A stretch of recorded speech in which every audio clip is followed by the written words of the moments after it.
BJP के लिए सबसे दुखती रंग पूर्वी भारत और दक्षिण भारत है।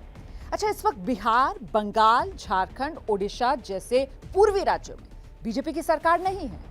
अगर इसमें दक्षिण भारत भी जोड़ लिया जाए तो पूरब और दक्षिण के ये 9 बड़े गैर बीजेपी शासित राज्य, जहां 229 लोकसभा की कुल सीटें और बीजेपी के पास इनमें से सिर्फ 67 सीटें हैं। जाहिर है इन राज्यों से सीटें बढ़ाने के लिए पीएम मोदी को काफी मशक्कत करनी पड़ेगी।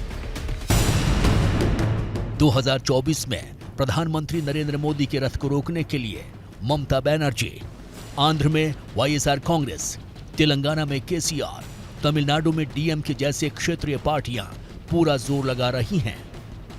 बीजेपी के पास फिलहाल इनकी कोई काट नजर नहीं आ रही है, लेकिन इसके बावजूद राष्ट्रीय तौर पर बीजेपी का कॉन्फिडेंस इसलिए हाई है क्योंकि उनकी राज्य सरकारें देश की आधी से ज्यादा आबादी पर राज कर रही हैं। बिहार से सत्ता फिसलने के बाद भी बीजेपी और बीजेपी गठबंधन वाली सरकारों का देश के 17 राज्यों पर कब्जा है। इन राज्यों में देश की करीब 59% आबादी रहती है, यानी आधी से ज्यादा। पूर्वोत्तर हो, उत्तर भारत हो या फिर पश्चिमी भारत, हर तरफ बीजेपी का भगवा रंग दिखाई दे रहा है।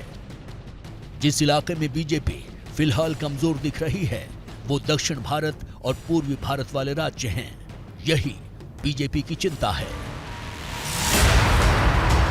प्रधानमंत्री मोदी और बीजेपी नए नए समीकरण बनाने में माहिर हैं, लेकिन पूर्वी भारत और दक्षिण भारत में पीएम मोदी रातों रात कोई करिश्मा कर देंगे, ये तो असंभव सा लगता है।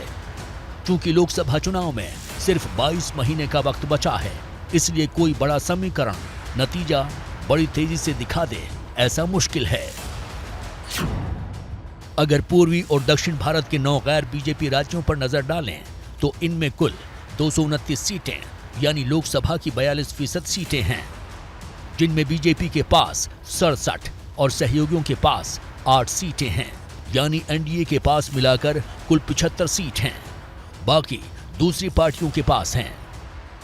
इन 9 राज्यों के ब्रेकअप पर नजर डालें तो बिहार की 40 सीटों में से 24 सीटें बीजेपी गठबंधन के पास हैं। बंगाल में 42 में से बीजेपी के पास 18 सीटें हैं।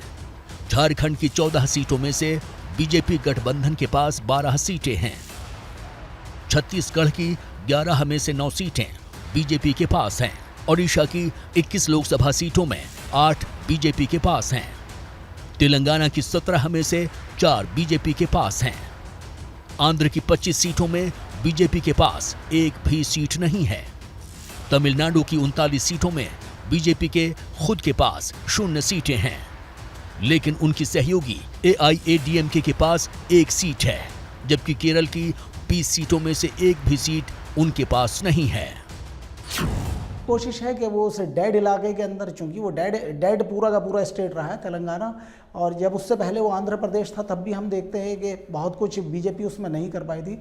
जैसा कि मैंने इससे पहले भी आपको बताया कि अमित शाह की ये कोशिश होती है कि वो सीटें जो हमारे पास कभी भी नहीं रही हैं उनकी क्या वजह रही है, उसके ऊपर वो बहुत ही ज़बरदस्त स्ट्रेटजी बनाते हैं, तो उसी पर ही वो काम कर रहे होंगे। मुझे ऐसा लग रहा है आने वाले दिनों में कि बीजेपी का 6 नंबर के साथ वहाँ पर कुछ ना कुछ सीटें हासिल कर लेगी, चाहे वो विधानसभा की सीटें हों चाहे वो लोकसभा की सीटें हों। क्या मजबूरी है मेरी, बताइए। मैं अभी आपको बताती हूँ कि मैंने ओए होए होए होए नमकीन के चटकारे लेते हुए टकटकी मार के डिबेट शो को पॉज रिपीट कर करके देख रहे हैं जोगिंदर जी। इनकी तरह आप भी देखें अपनी फेवरेट डिबेट्स को रिपीट कर और डाउनलोड कीजिए एबीपी लाइव ऐप अपने स्मार्ट टीवी पर।